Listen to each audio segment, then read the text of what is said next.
Zimbabwe. She is described as a manager of a farmer, but she's not just a manager, she owns the farm. She produces peas for the export market. Why don't you come here so everyone can see you, Ruramiso. Now, she is also the National Youth Chairperson for the Zimbabwe Farmers Union.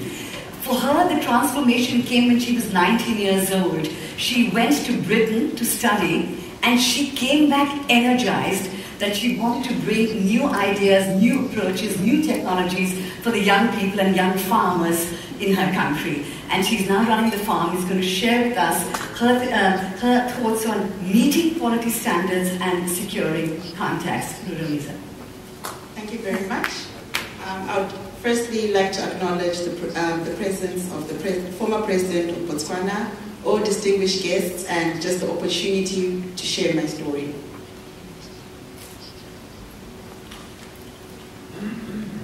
So my farm is in Zimbabwe. It's in the much east of the country, where most of the agriculture, we've got prime soils there and really good agriculture.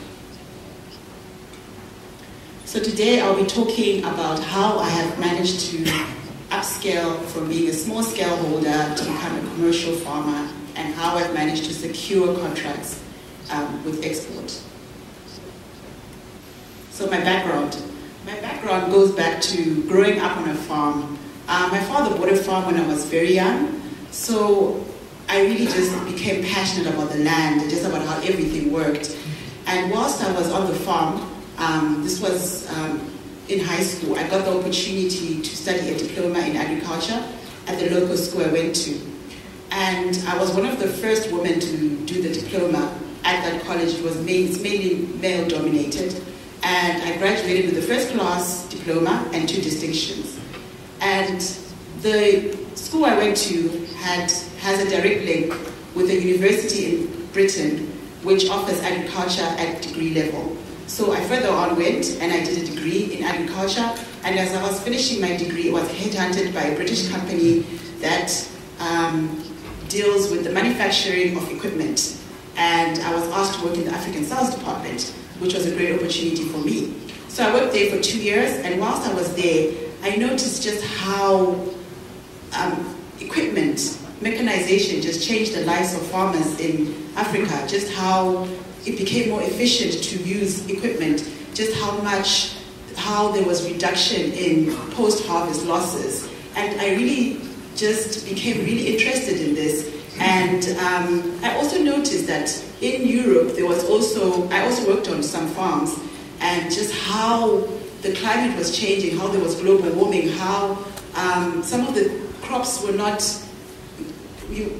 very viable to grow in Europe because of the cold and the floods, and I actually experienced the flood whilst I was there. So after 2 years of working at this company, I returned back to Zimbabwe. So when I went back to Zimbabwe, I was very excited, and I approached the banks for a loan. And unfortunately, because I was a young woman, the banks considered me a high risk. So they said, unfortunately, we cannot offer you any finance. So then I went back home and I started thinking, what should I do? And then I spoke to my parents, and they offered me a small little loan. And I was thinking, okay, it's not much, but what can I do? So because I had gone to school and learned what business management was, that farming is not just a hobby, it's a business, I did a bit of market research, and I discovered that in winter, vegetables few farmers grow vegetables, so there's a great demand. We actually started importing from South Africa, so I said, oh, why don't I take up this on a small scale and see how it works out? So I used the money I had, and I grew my small little vegetables on a few hectares of land, and when my crop did very well, and to the extent that I couldn't meet the demand, I had so much demand for my produce. So then, whilst I was in the business space, I started networking with different people. I went to a company that I had done work placement for, that was an international company, and I was telling them about my experience and everything, and I was like, I really need growth, I really need help, I really need partnership. And then they were like, why don't we come to your farm and see?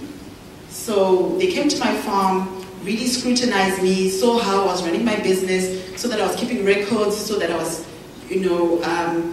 doing my profit and losses, that I was doing my profit margins, how I was running everything, and they made sure. Then they said to me, okay, we can offer you an outgrower scheme where you can grow peas for us for export to Europe.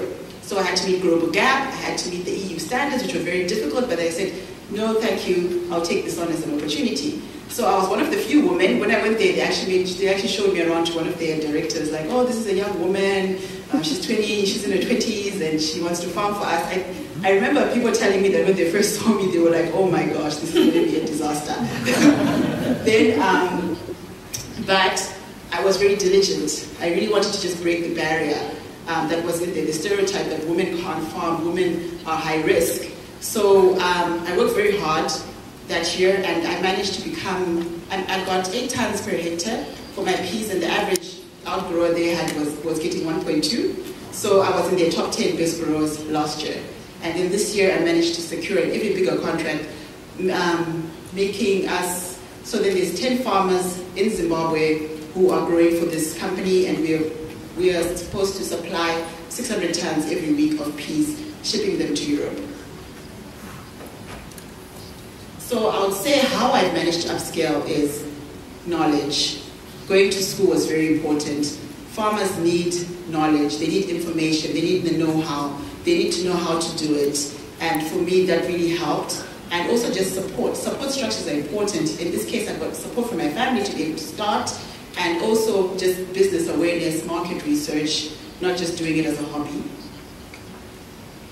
And the promoting factors, as because of all the work I've done, I've managed to be profiled, and I've managed to be connected with the Zimbabwe Farmers Union, become a representative in Zimbabwe for the young people, and this has helped for me to get access to information on the know-how. And I'll say the inhibiting factors in Zimbabwe are the fact that you can't get finance, you can't grow, I can't buy any equipment because I can't afford it. Everything is cash, we don't have installments.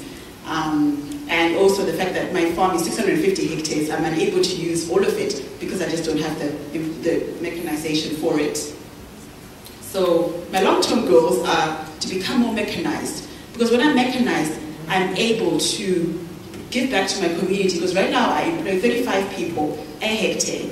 In Zimbabwe, there's a huge problem of unemployment, but the more I'm able to use the land, the more I'm able to help in my community, be able to support my country, be able to help with the food security in Zimbabwe and in Africa. I thank you.